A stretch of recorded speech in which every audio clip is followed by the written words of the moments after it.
Vamos apresentar nesse vídeo a especificação de um sistema supervisório simplificado para um conjunto de tanques. O objetivo do projeto é desenvolver um sistema supervisório simplificado que seja capaz de monitorar e controlar à distância um sistema de 2 tanques. O sistema é composto por um reservatório de armazenamento e 2 tanques interligados por um orifício com válvulas, sensores de nível, uma bomba que bombeia a água do reservatório de armazenamento para o tanque 1, sendo a vazão dessa bomba medida por um sensor de vazão. Todos esses sensores e atuadores estão conectados a um computador local que consegue recuperar as informações dos sensores e alterar o funcionamento da bomba e das válvulas. O sistema supertanque a ser desenvolvido nesse projeto deve permitir a comunicação entre o computador que está localmente ligado ao sistema de tanques e qualquer computador remoto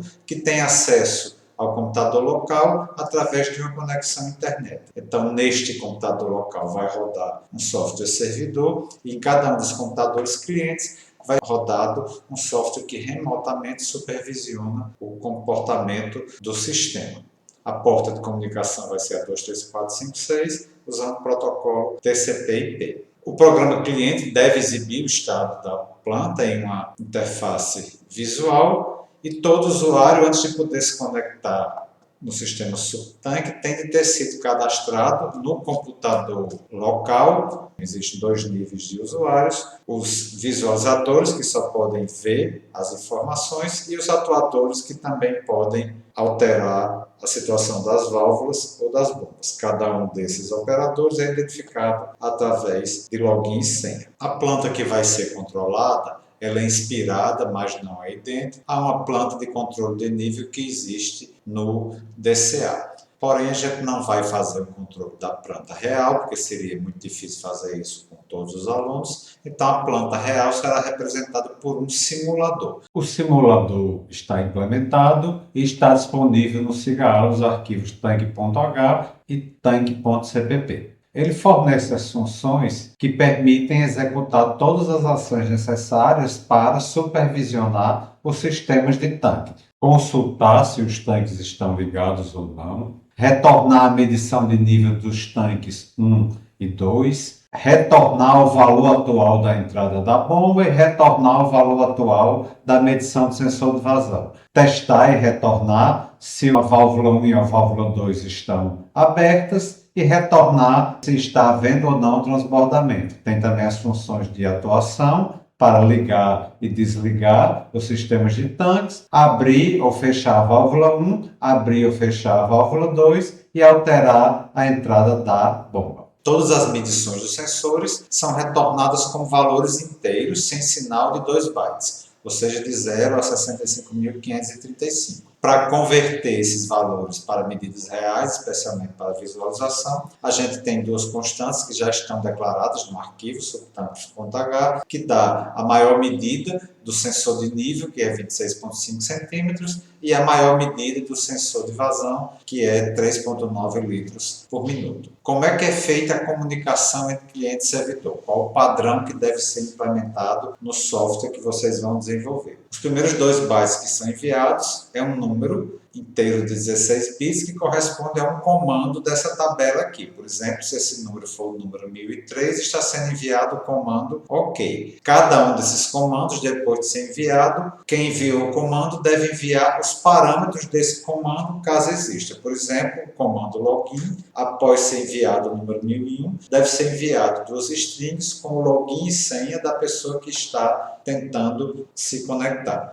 Todos esses dados devem ser enviados utilizando o padrão da biblioteca MySocket. Então, a gente tem aqui todos os 10 comandos com seu significado. Por exemplo, setPump fixa a entrada da bomba. Quando esse parâmetro for 0, você quer que a bomba fique sem funcionar, ou seja, com vazão 0. Quando esse número for 65535, você quer que a bomba passe a operar na sua vazão máxima. Quando o cliente enviar para o servidor o comando cmdlogin com seus parâmetros, o servidor deve responder para o cliente com cmdadmin OK, se o login foi aceito e este usuário tem privilégios de administrador, ou com cmd OK, se o login foi aceito e este usuário é um visualizador, não administrador. Caso o login não seja aceito, login inexistente, senha errada, etc., o servidor deve responder com cmd erro. O comando cmddata é o que é enviado pelo servidor após receber um getData do cliente. Então, quando o cliente quer um data, ele envia este comando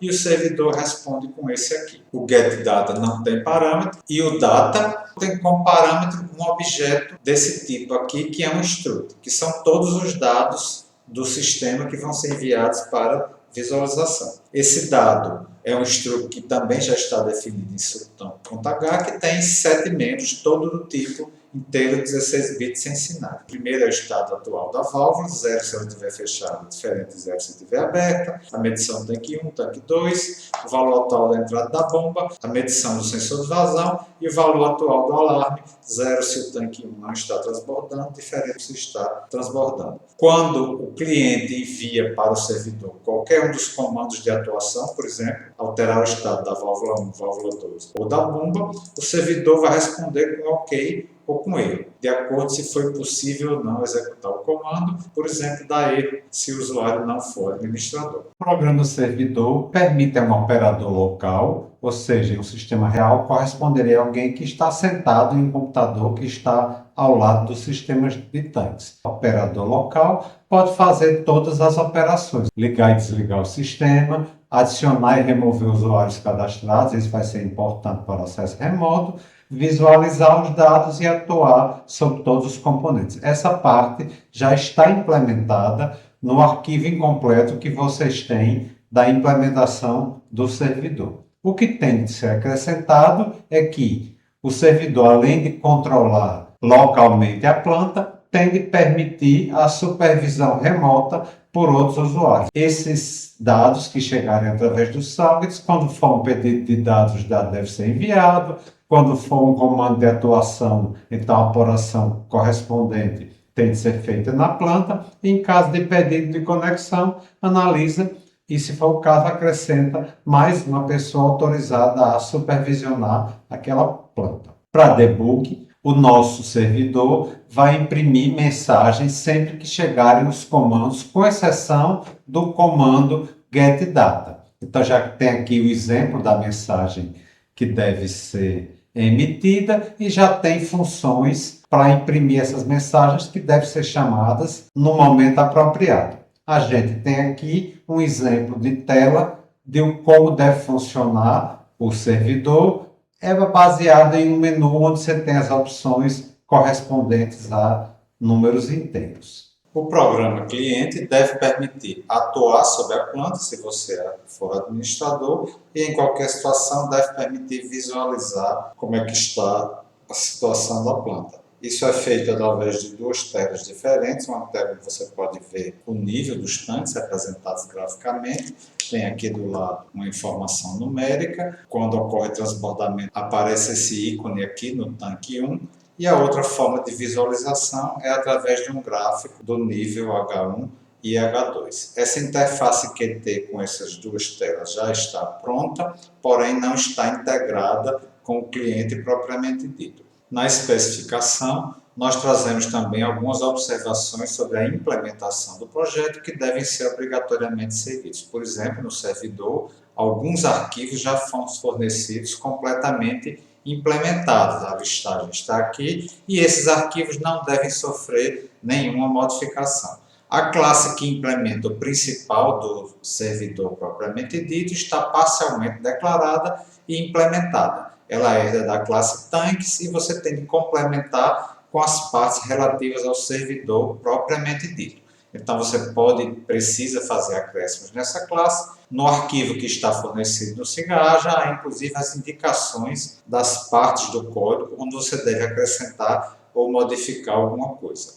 Depois nós temos parcialmente implementados também 2 versões do cliente, o cliente console e o cliente Qt. Na realidade nós temos uma classe base que vai ser utilizada pelos 2 clientes e em seguida uma classe específica para o cliente em console e outra específica para o cliente Qt. No cliente em console, a classe do cliente propriamente dito, o cliente em modo console, já está pronta e não deve ser modificada. O que deve ser feito para concluir a implementação do cliente em console é completar a classe base, a classe subcliente, que é essa que vai servir para ser dado pelas duas classes, duas interfaces diferentes. A parte que já está feita na classe subcliente não deve ser modificado e lá está comentado onde você deve fazer alterações e modificações. Já a classe cliente-CLT, depois que a subcliente de base estiver pronta, o que falta ser feito é simplesmente integrar a cliente de base